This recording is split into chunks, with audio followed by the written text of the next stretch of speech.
শুভ দুপুর বন্ধুরা, তোমরা সবাই কেমন আছো? আশা করি ভালোই আছো। আমিও ভালো আছি। আজকে আমি একটা দুপুরে রান্না বানাচ্ছি, নতুন রেসিপি, সেটা তোমাদেরকে দেখাচ্ছি। ডিম বেগুন মশলা।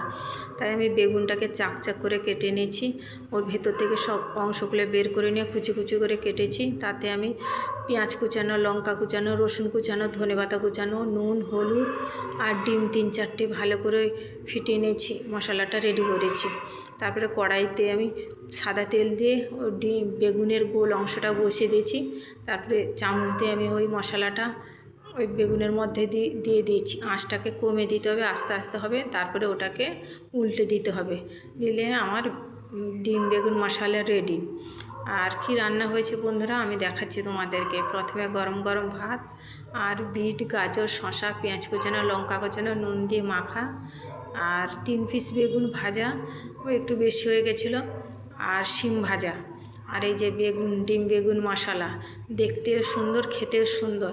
এটা গরম ভাতের সঙ্গে খেতে খুব ভালো লাগে। যদি ডাল হয়, ডাল আর এই ডিম বেগুন মশলা খাওয়াই হয়ে যাবে, খুব সুন্দর লাগে খেতে। তোমরা এরকম বানিয়ে খেও, দেখবে খুব ভালো লাগবে।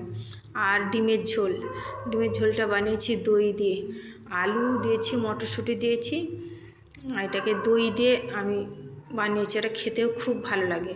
ওতে আমি আদা, রসুন, পেঁয়াজ, টমেটো, লঙ্কা, জিরে বাটা সব মশলা দিয়ে কষিয়ে রান্না করেছি। কালারটা দেখুন কি সুন্দর হয়েছে। গরম ভাতের সঙ্গে খেতেও খুব ভালো লাগবে। ডিম ঝোল হলে আর কিছুই লাগে না। এই হচ্ছে আজকে আমাদের রান্না বন্ধুরা। আমার রান্না যদি ভালো লাগে তোমরা বলো।